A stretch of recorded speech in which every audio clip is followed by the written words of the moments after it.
Делото за кое се товарат осомничените за упадот во контролата на летање на Скопскиот аеродром е спорно за адвокатите, не инволвираните во случајот. Обвинителството ги сомничи за загрозување на безбедноста на воздушниот сообраќај, според членот 303 став 2 во врска со член 22 од Кривичниот законник. Овие тврдења на адвокатите се на линија со објаснувањето на Кривичниот суд, зошто не ги прифатил барањата на обвинителството за притвор на осомничените. Во ниту еден момент настанот не е во просторијата каде што се наоѓа контролата на летање и каде се комуницира со авиосообраќајот кој се одвива на македонското небо. Од доказите кои ги имаме до овој момент, вели адвокатот на дел од осомничените Еленко Миланов. Наставно се случува сосема надвор од тој простор и на некои 50 на метри од таа соба и со лице кое што воопшто во тој момент не е на смена во саатна смена како што работат во собата за контрола на летењето.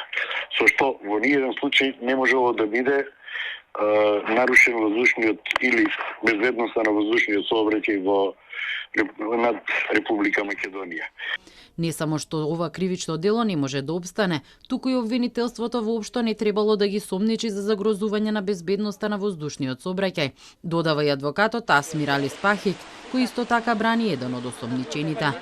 Навистина, според мене, правилна одлука на основниот кривичен суд со оглед на фактот да осомничените веднаш по повикот на истражните органи, поточно полицијата, доброволно се јавиле во полициската станица, појасниле за што всушност станува збор, а сето останато го следевте и видовте дека навистина судот ги прифати нашите укажувања дека во конкретнава ситуација ова кривично дело во овој момент како што е поставено не може според одбраната да обстане.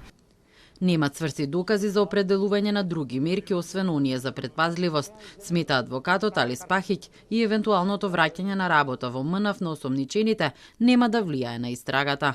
Дотолку повеќе што навистина судиите на претходна постапка определија мерки на предпазливост кои што се во целост во конкретнава ситуација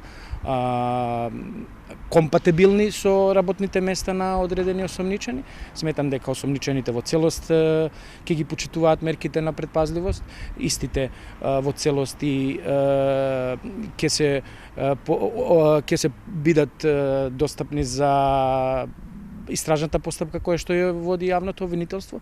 На четворицата осомничени за инцидентот кои се достапни на органите за прогон, определена им е забрана за напуштање на Скопје, оврска да се јавуваат во судот, им се одземаат пасошите и им се забранува да комуницираат со тепаниот и меѓу себе.